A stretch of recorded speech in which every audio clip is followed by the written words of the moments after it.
I'm with Engineer Steve in Toledo, Ohio, at the Toledo, Ohio Rail Fest, the driver of the Norfolk Southern 911 engine. Also, I am going to review with him and a couple questions to ask him too. So, heavy question number one. What is it like to drive an engine? Well, Christopher, I grew up loving trains. I always wanted to be an engineer.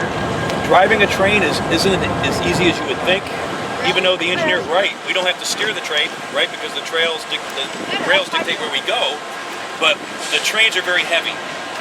And one of the most difficult things about operating a train, or what we call running a train, is stopping it and starting it. Because as you know, in between the couplers we have what they call slack. And as the train starts from the front to the back, the slack gets worse. And as an engineer, if you make a rash decision with the throttle or the brakes, you can start the train too fast and pull the train apart and break a knuckle or worse, something else, and then you have big troubles. Running a train, though, for me is a dream. I've always wanted to do it, and I love it. Same with me too. Good. Okay. At what age did you know you wanted to be an engineer? I think that the light bulb went off in my head when I was about 12 years old. What age? 12 years old.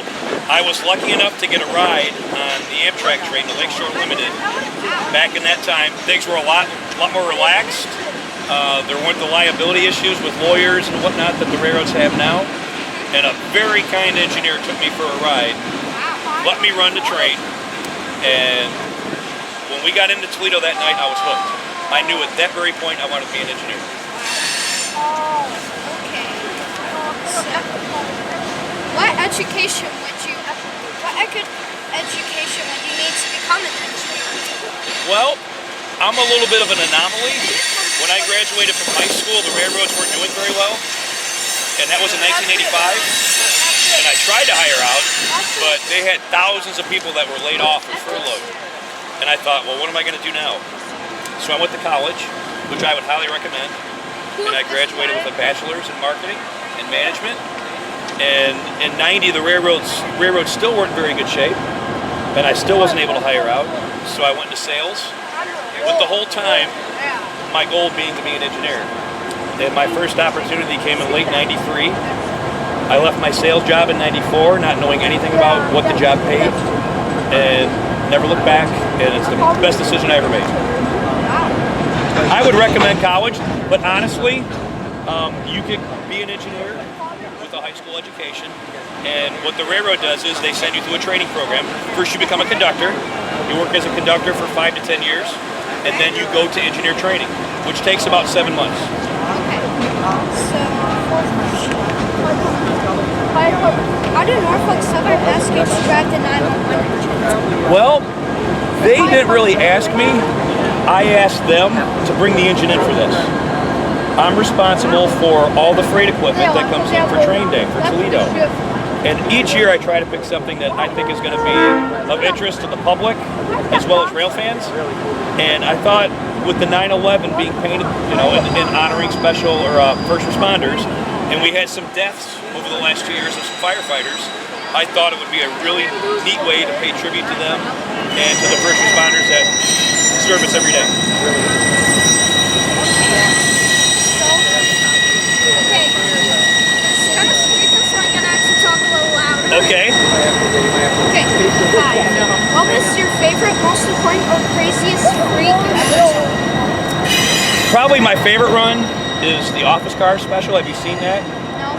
The office car train that has the engines that were built in 1950, and it's a passenger train. And the train is all burgundy with gold lettering. Oh, does it have F units? It has 2 F units, 2 A's and 2 B's. Okay, I've been able to run that now over a dozen times for 4 different railroad presidents. Wow. I've handled 6 different railroad presidents from across the country, from Canada and the United States, at 79 miles an hour, as fast as Amtrak runs. That's been the pinnacle of my career. I was also able on Conrail to run their office car train with E units, the 40, 20, 21, and 22. I operated that twice, both at 79. So those events have been the best for me.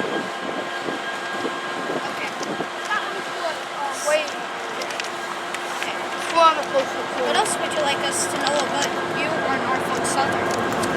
I love trains. I always have, and I have the ability with Norfolk Southern to do things like this. And as you can see with the adults and the kids, I really take a lot of satisfaction in bringing the equipment in and sharing with people, and also talking about what rail fans do for the railroads, because for the longest time, rail fans have sort of been a bad word for railroads. And quite often, people like you and other rail fans, they'll see a defect on a train or something that isn't quite right, and they call the railroad.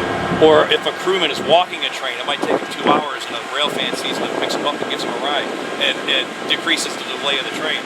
So to try to give rail fans a little bit of a better name and spread some goodwill, that's been my goal. Thanks. Thank you for telling me all these questions. Well, thank you, Christopher, for having me. It's been an honor and a pleasure. Thank you. Awesome. Thank you for watching Train